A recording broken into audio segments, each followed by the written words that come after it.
2026년 6월 25일 목요일 나홈 1장 1절에서부터 8절 말씀, 나홈이 선포하는 하나님의 이름이란 제목으로 주의 말씀 전하겠습니다.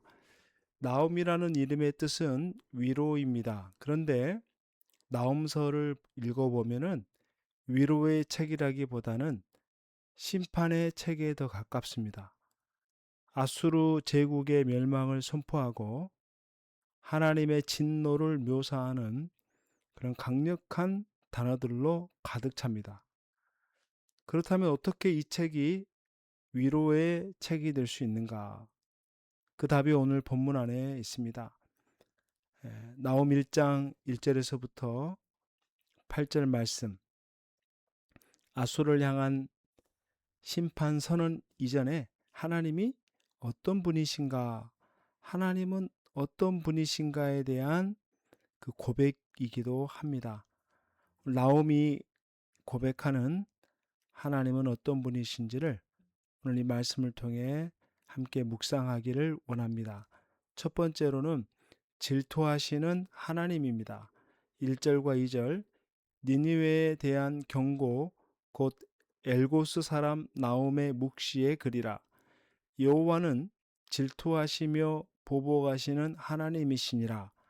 여호와는 보복하시며 진노하시되 자기를 거스르는 자에게 여호와는 보복하시며 자기를 대적하는 자에게 진노를 품으시며.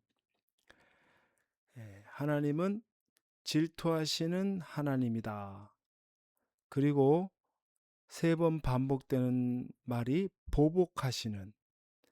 보복하신다라는 표현을 세 번이나 강조해서 사용하고 있습니다. 여기서 이 질투라는 이 단어의 뜻은 말 그대로 질투 또는 열심이라는 의미를 가지고 있습니다. 이것은 인간의 어떤 시기나 이기적인 질투와 다른 결의 질투입니다. 이 질투는 언약 관계에서 사용되는 단어입니다. 하나님이 이스라엘과 맺으신 언약에 열정적으로 신실하시다라는 그런 뜻입니다. 마치 부부 사이에서 이 사람은 이제 나의 사람이다 라는 그런 서약과 헌신처럼 하나님은 자기 백성에 대해 절대적인 헌신으로 그렇게 임하십니다. 그러므로 하나님의 질투는 자기 백성을 향한 열정적 사랑의 다른 이름이라는 뜻입니다. 하나님의 보복이 두려운 것은 그것이 하나님의 백성을 억압하고 짓밟는 세력을 용납하지 않으신다라는 그런 선언이기도 합니다. 아수르가 이스라엘을 짓밟을 때 하나님은 침묵하지 않겠다는 겁니다.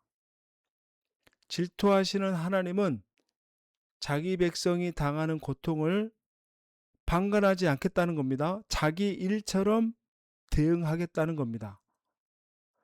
우리가 낙심하고 억울함 중에 있을 때 하나님의 질투는 우리의 가장 깊은 위로가 되는 겁니다.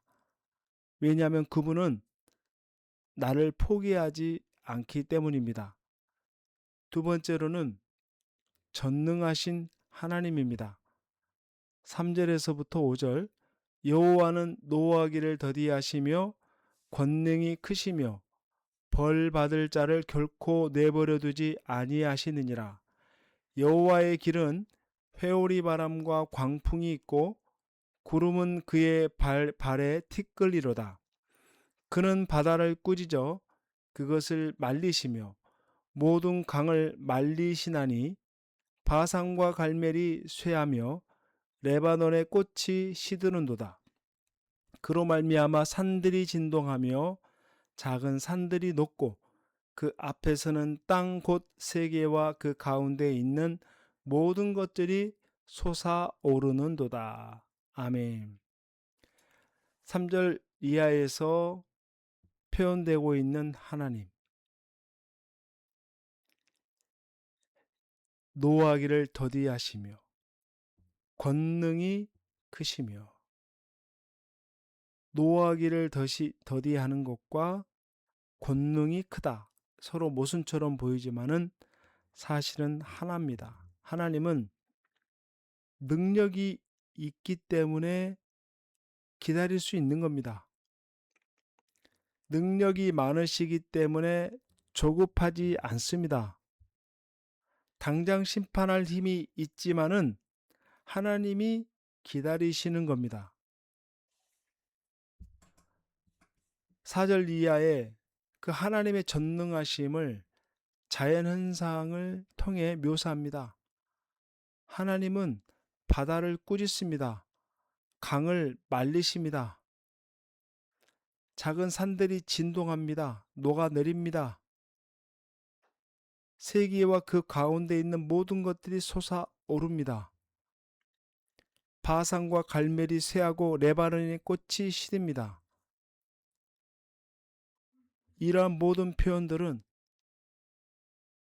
바로 하나님이 전적으로 다스리시고 통치하신다라는 의미를 가지고 있습니다.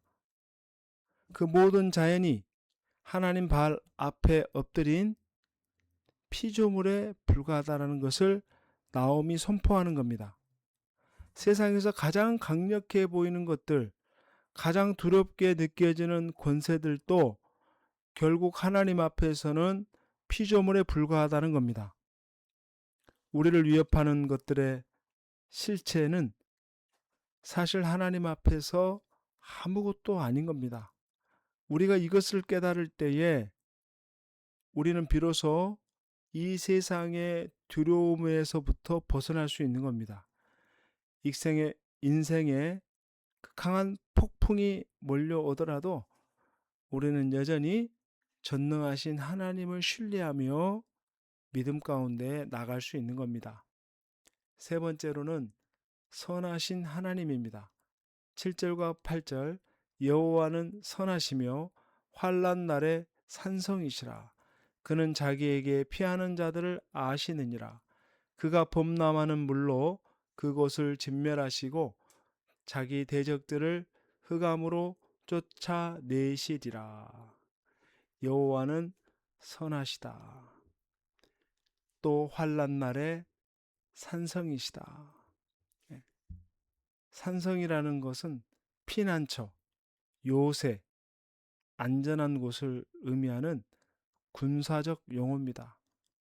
전쟁 중에 병사가 적의 공격을 피해 들어가는 그런 견고한 요새처럼 하나님이 바로 그런 분이시다라는 겁니다.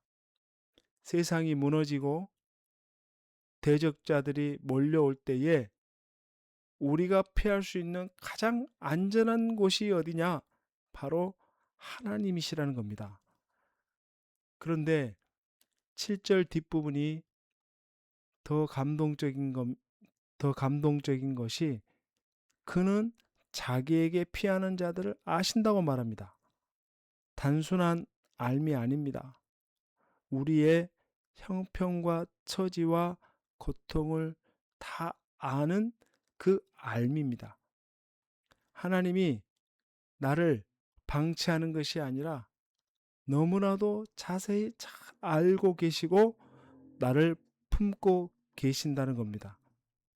그래서 하나님께 피하는 자에게는 산성이 되는 겁니다. 그러나 하나님을 대적하는 자들에게는 심판이 임하는 겁니다. 같은 하나님이 서로 다른 결과를 가져옵니다. 중요한 것은 우리가 환난 중에 어느 편에 서 있어야 하는 겁니다. 나옴이 선포하는 하나님은 질투하시는 하나님, 전능하신 하나님, 선하신 하나님, 이 세 성품은 결코 분리되지 않습니다. 하나님은 어쩌면 나를 사랑하기 때문에 질투하시고 세상 모든 권세 위에 계시기에 전능하시고 그 전능함으로 나를 품어주시기에 하나님이 선하신 겁니다. 나홈 시대 이스라엘 백성들에게 아수르는 정말 고통, 공포 그 자체였습니다. 그러한 상황 속에서 나홈은 하나님은 선하시도다라고 그렇게 선포하는 겁니다. 상황이 좋아졌기 때문이 아닙니다. 하나님이 선하신 분임을 알기 때문에 이런 고백을 하는 겁니다. 생각해 보면은 우리의 삶에도 아수르와 같은 그런 위협들이 있습니다. 두렵고 거대해 보이는 문제들, 무너지는 관계들, 불안한 미래들. 그러나 오늘 이 나홈의 선포는 오늘 저와 여러분에게도 동일한 유효한 하나님의 말씀임을 믿습니다. 환난 날에 산성되시는 하나님, 자기에게 피하는 자들에게 큰 도움이 되시는 하나님, 그 이름을 부르는 자가 바로 안전한 그런 자임을 오늘 말씀을 통해 깨닫습니다. 기도하겠습니다. 전능하신 하나님, 또한 선하신 하나님, 또한 질투하시는 하나님, 오늘 말씀을 통해 하나님이 어떤 분이신지 다시 한번 우리 마음에 새기게 하심을 감사합니다. 우리를 향한 하나님의 열정적 사랑, 모든 것을 다스리시는 전능하심, 환난 가운데 우리의 피난처가 되어주신 그 선하신 하나님을 찬양합니다. 하나님, 우리 삶의 자리에 여전히 우리를 두렵게 하는 것들이 있습니다. 아버지 하나님, 그러나 그 모든 것들이 결국 주님 앞에 굴복할 줄 믿습니다. 우리의 시선을 문제 두지 않고 하나님께 두는 그런 믿음을 소유하게 하여 주시옵소서. 좋으신 예수님의 이름으로 간절히 기도하옵나이다. 아멘.